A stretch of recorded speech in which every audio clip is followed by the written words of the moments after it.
ज्या अजितदादा पवार यांच्या नेतृत्वाखाली राष्ट्रवादीनं पिंपरी चिंचवड महापालिकेत दोनदा विरोधकांना नेस्तनाबूत केलं, ज्या अजितदादांच्यामुळं शहरात विकास कामांचा डोंगर उभा राहिला, त्या दादांच्या राष्ट्रवादीचं 2017मध्ये अक्षरशः पानिपत झालं.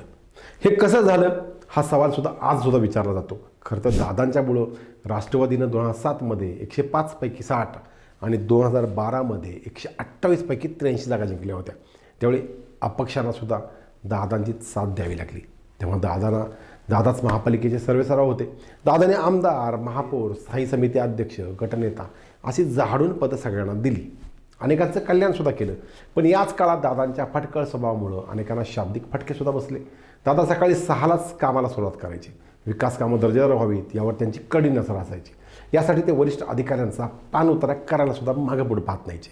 शहरातले बडे प्रकल्प, प्रशस्त रस्ते, उड्डाणपूल एवढंच नव्हे तर दापोडी ते निगडी हा 12 किलोमीटरचा रस्तासुद्धा त्यांच्याच काळात झाला.